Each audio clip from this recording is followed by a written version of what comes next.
इयत्ता 5वी विषय परिसराभ्यास भाग 1 पाठाचे नाव आहे आपले भावनिक जग। आज आपण या पाठाखालील स्वाध्याय पाहणार आहोत।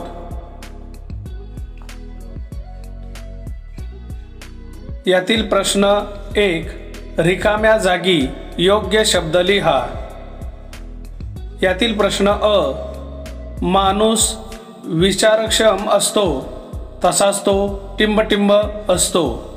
उत्तर आहे भावनाशील। पुढील प्रश्न आ आपल्या मित्र मैत्रिणींमध्ये जे टिंबटिंब गुण आहेत त्यांचा प्रथम विचार करावा। उत्तर आहे चांगले।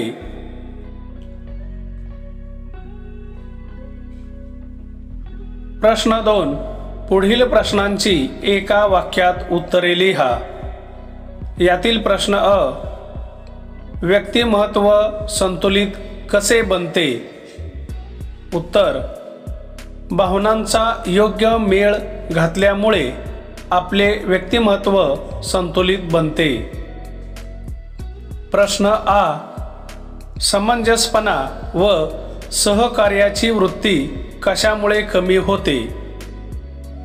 उत्तर आपण रागावर नियंत्रण ठेवले नाही तर समंजसपणा व सहकार्याची वृत्ती कमी होते।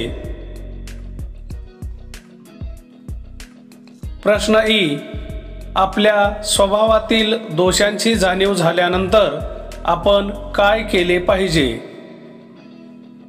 उत्तर आपल्या स्वभावातील दोषांची जाणीव झाल्यानंतर ते दोष आपण दूर करण्याचा प्रयत्न केला पाहिजे। प्रश्न 3 पुढील प्रश्नांची 3-4 वाक्यात उत्तरे लिहा। यातील प्रश्न अ भावनिक समायोजन म्हणजे काय।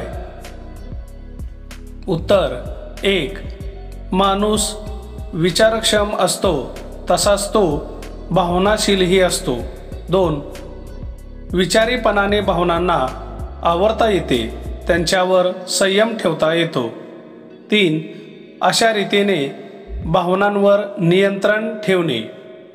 4 विचार व भावनांचा योग्य तो मेळ घालून त्या योग्य प्रमाणात व्यक्त करणे यालाच भावनिक समायोजन असे म्हणतात। प्रश्न आ रागाचे कोणते दुष्परिणाम होतात। उत्तर राग सतत येत असेल तर त्याचे पुढील दुष्परिणाम होतात। 1 आपण रागीट व हट्टी होतो। 2 आपल्यातील समंजसपणा व सहकार्याची वृत्ती कमी होते। 3 रागाच्या भरात आपण इतरांची मने दुखावतो। 4 आपल्या शरीरावर वाईट परिणाम होतात। 5 डोकेदुखी निद्रानाश अशा परिणामांना सामोरे जावे लागते। प्रश्न ई आपल्यातील उणिवांची जाणीव आपल्याला का असावी। उत्तर 1 आपल्या प्रत्येकाच्या क्षमता आणि आवडीनिवडी वेगवेगळ्या असतात। 2 आपल्यात असणाऱ्या क्षमता आणि उणिवा यांची आपल्याला हळूहळू जाणीव होऊ लागते। 3 आपल्यातील माहीत झालेल्या उणिवांवर प्रयत्नपूर्वक मात करता येते। 4 त्या माहीतच झाल्या नाहीत तर त्या आपल्या व्यक्तिमत्वावर परिणाम करतात, म्हणून आपल्याला आपल्यातील उणिवांची जाणीव असावी लागते।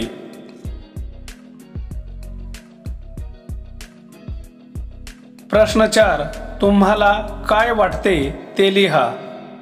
यातील प्रश्न अ तुमचे म्हणणे शिक्षक ऐकून घेत नाहीत, त्यावेळेस तुम्हाला काय वाटते ते पहा।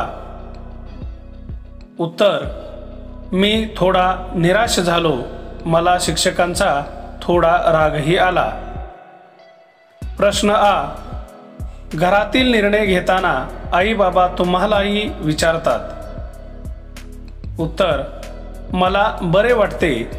घरातील महत्त्वाच्या गोष्टीत माझाही सहभाग असल्याचा आणि आपले आईबाबा किती चांगले आहेत याचा आनंद होतो.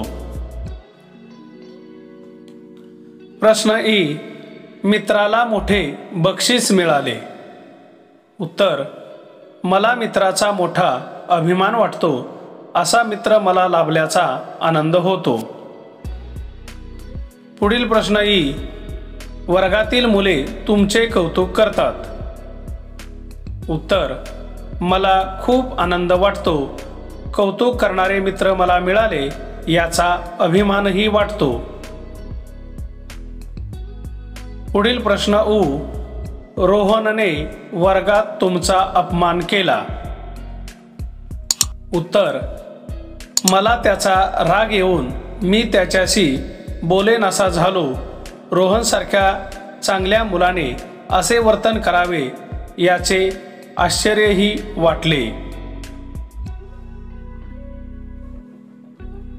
प्रश्न 5. तुम्ही या प्रसंगी काय कराल? यातील प्रश्न अ. रोहिणीला निबंध स्पर्धेत पुरस्कार मिळाला. उत्तर: मी तिचे अभिनंदन करून तिचा निबंध वाचायला मागीन. स्पर्धेसाठी तिने कोणते प्रयत्न केले ते तिच्याकडून जाणून घेईन. प्रश्न आ. कविताला राग आल्यामुळे तिने डबा खाल्ला नाही. उत्तर: तिच्या रागाचे कारण जाणून घेऊन व तिची समजूत घालून तिला डबा खाण्याचा आग्रह करीन. प्रश्न ई. वीणा शाळेत एकटी वावरते. उत्तर: मी तिच्याशी मैत्री करण्याचा प्रयत्न करून तिला आमच्या गटात आणण्याचा प्रयत्न करीन. पुढील प्रश्न ई.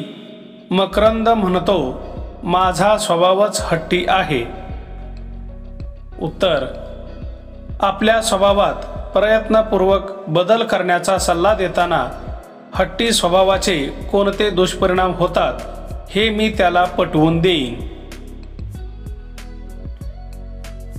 धन्यवाद.